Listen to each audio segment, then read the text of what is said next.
Cool. So the agenda today is I'm just going to talk about the buyer methodology for B2B sales. So some of you are familiar with this. Robert, you will be familiar with this. Just like the way that we look at how people buy to B2B sales online. Then we're gonna spend some time on how to try and identify and visualize your specific KPIs.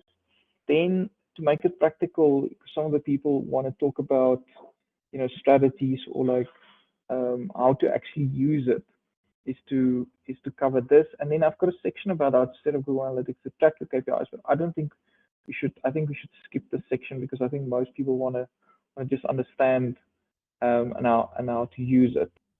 So normally, salespeople, marketing people take like a funnel. So it's like you put things in at the top, and then magically people filter down, and at the bottom, sales pop out.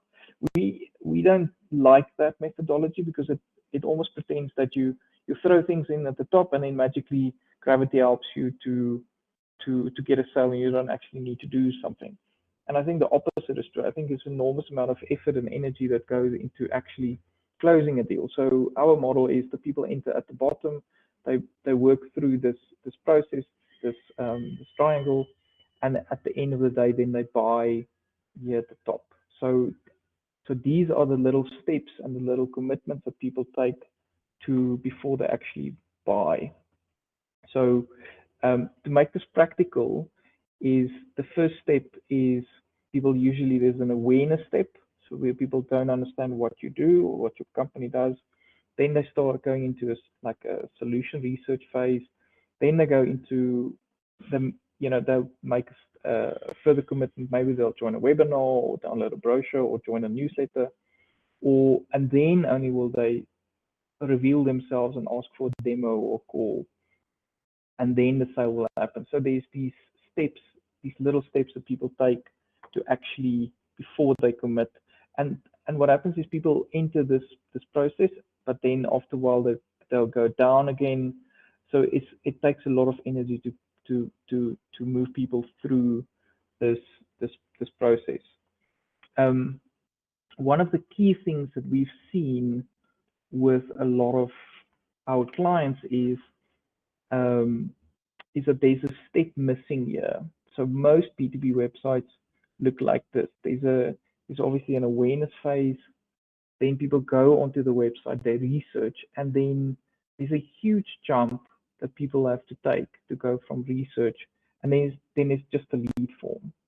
So I think one of the mistakes that we've seen a lot of people make online is that there isn't the commitment going from browsing the website to actually talking to a person is huge, because people need to give their details, that I need to commit to 30 minutes or 60 minutes to talk to a salesperson, and frankly they're just not ready to do that. So this step we've seen is one of the key things in terms of one of the KPIs that's missing from the sales process, and this is one of the things that we're going to talk about today.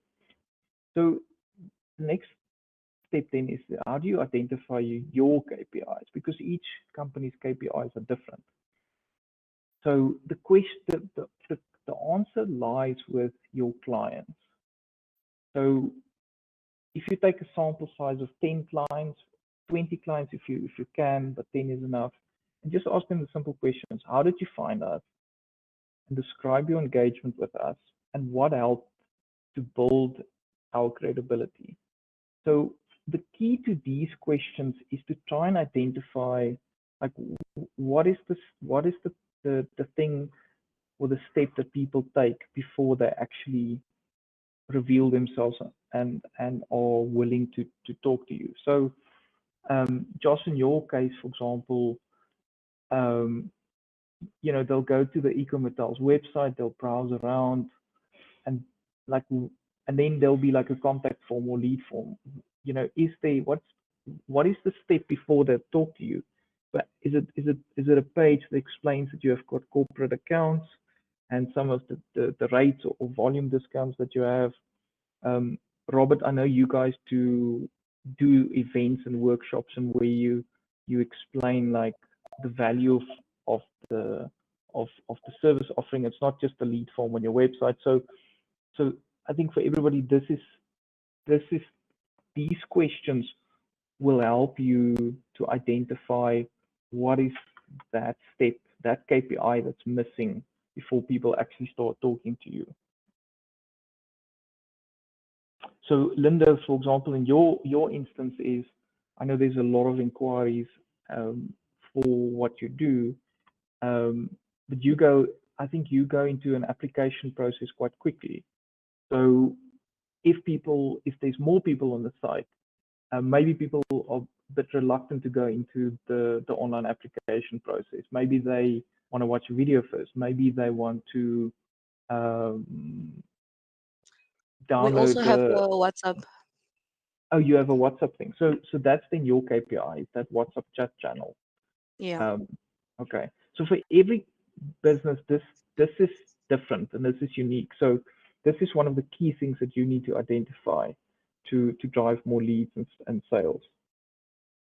So you need to, for example, for you is in terms of efficiency and driving more sales, or the strategy aspect is like this could be the missing thing that drives people easier through this process and making it more efficient.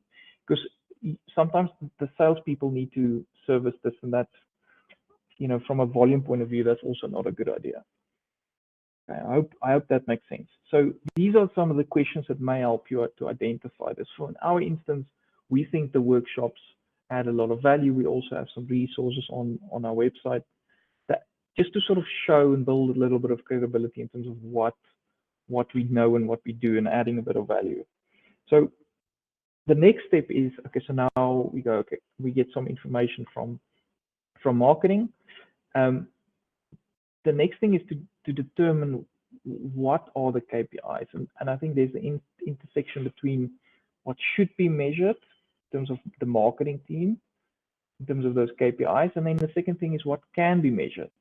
And the can be measured can be quite tricky because, for example, if you do offline events, how do you measure that? Is it possible to measure? Sometimes it's not possible to measure. Then we need to find something else. So in our instance, we have quite a technical issue where when people register for the webinars, it's on a different system. So how do we get around that? So that's the next stage. What after that's been done, then you go back to this model. So you use this model, and what you can then do is to take all the KPIs and place them in this framework, what we call a measurement framework. So we take this exact thing with the triangle where people move up this funnel, and you give the actual names or the KPIs that people, the things that people do, and what can be measured, and you place it in this order. So for example, in this instance, you go, okay, so all visitors is at the bottom. The next thing to track is engagements or bounce rates or the time on the page. So that's the next thing. So do people actually find the content valuable? Next is a PDF download or newsletter sign up, or maybe this could be an event for you. This is that question mark one. This one. So what is that soft conversion?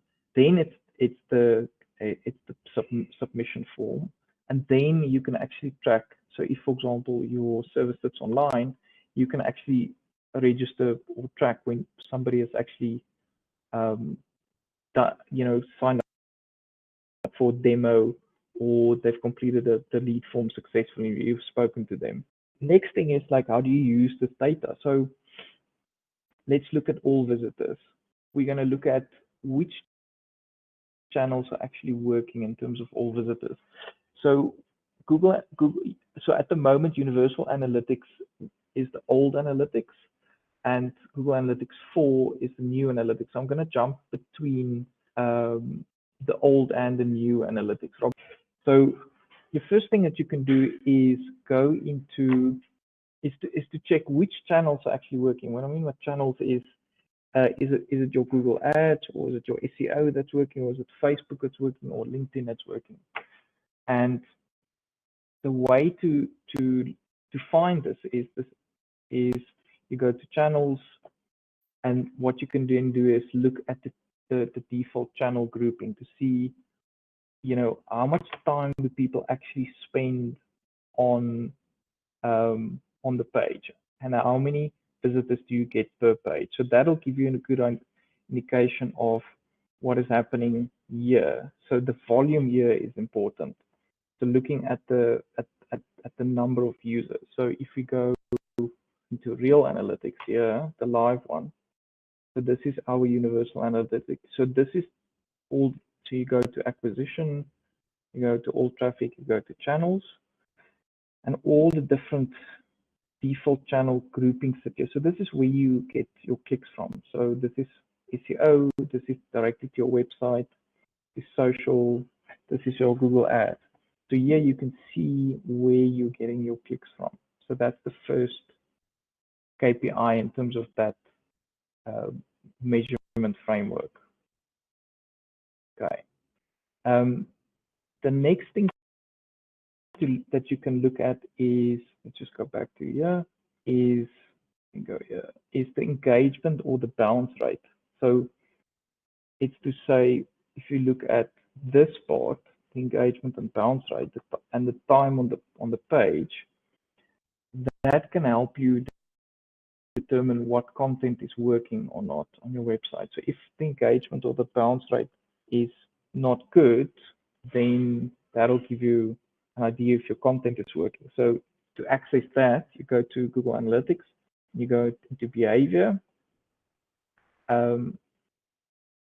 Bounce rate is when a user opens a single page on your site and they leave without doing anything else. So if your bounce rate is more than 70%, it's really not good. If your bounce rate is between 50 and 70, that's average. If it's between 30 and 15, it means that your tracking is not working. It's broken at the moment. So the way that you can have a look at that is you go to behavior, you go to site content, you go to all pages. And here you can see the bounce rate here. Okay. So our bounce rates are quite low because we spend a lot of time and effort on the pages. So if your bounce rate is more than 70%, it means that the web page is really not good. Okay. And what it will tell you is if this is high, so if we look at this and we look at that page, it means that this piece of content is not really it's not good. This page is 10%, so this is quite a good engaging page. Just two more things that will help you with the bounce rates is the text needs to be easy to read and to use it. And then quick loading times helps as well, because a lot of sites, most of the visitors actually come from mobile phones, and the loading time on a mobile phone is really important. So having a very quick loading time helps a lot with the bounce rate as well, because if, for example, somebody loads, your website and it takes 12 seconds to load, especially if you have users with older smartphones, just like in your instance, then the speed is incredibly important, because if, for example, they're waiting 10 seconds or 20 seconds, and because of the processing speed of their smartphones, they will drop off as well. And then Google also picks this up as a really bad experience, and that could negatively affect your organic rankings on Google as well. Okay. Cool. So let's talk about the softer stuff. So webinar signups, demos, or PDF downloads. So this is that little question mark thing here that I spoke about. Yeah. So how do we actually measure this part there, like the soft stuff? So for example, Linda, with you, it could be like when somebody opens up a WhatsApp channel. So the way to track this is you can set up a goal in Google Analytics for that. So it could be, so in this instance, in Universal Analytics, we set up a goal for the contact page views that was actually on somebody had visited and looked at our telephone number or the contact us form on the website. So what we do is we can then see that in Google Analytics to get a sense of somebody taking a small commitment to see what we're doing. And then what we could do is look at that data, but view it in relation to the channels that we have. So for example, organic search, we got 16 contact views. With direct, we got 20. With social, we got 3. And what's quite interesting here is the ratio. So of the number of people that actually went there was, so we got way more organic clicks, but we only got 16 people that actually went to the contact us page. So it doesn't look like the quality was great. There was only 2% of the people went there, but people that came directly to NightJarr.com, 6% of them actually went to the page. So what this tells me is that the direct traffic was producing, the quality of that traffic just was better in terms of organic traffic. So there's something, we're getting lots of organic traffic, but the quality is not really good. It's like 2% instead of 6% or 3% or 4%. Does that make sense? Yeah, it does, Ferdy. But with direct traffic, how much do you have to take it with a pinch of salt? So in your instance, a lot, because people sign into your system from probably going direct. So I think in your instance, it's different because of the way that your system is set up and the way that they log in. So for example, with JAWS, people don't log into his system to book, to access the services. They visit the site and then they book online. And I think that's sort of more useful for him. For you, I don't think direct traffic is going to be that useful. I just think often they've done other channels first. So direct is often a repeat visitor. Yeah, exactly. Yes, yeah. Okay.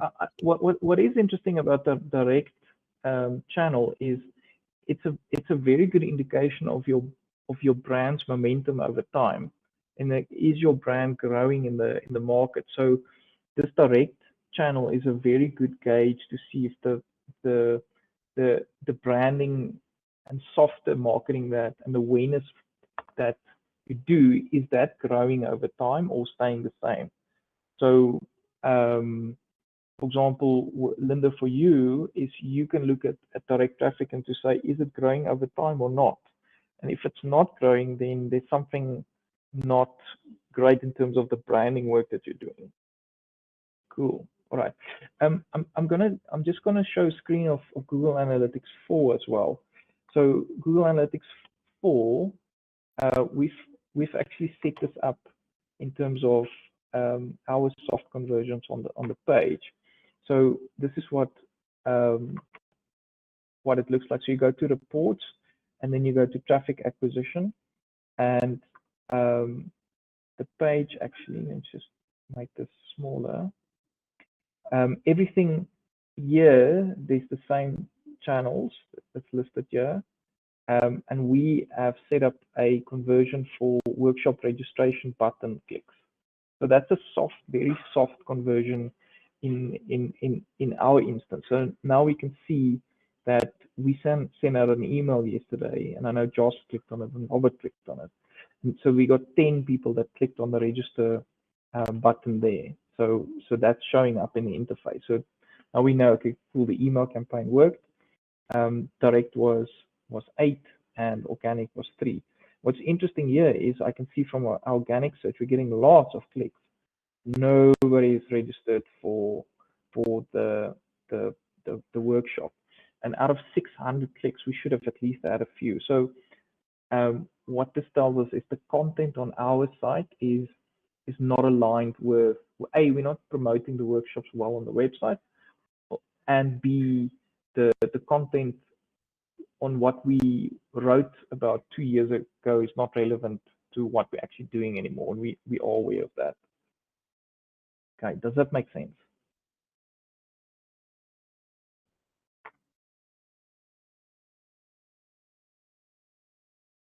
Let me continue. Right. I don't. So this is very important. So I want to just talk quickly about these KPIs, because it's very important. Once you set up the KPIs,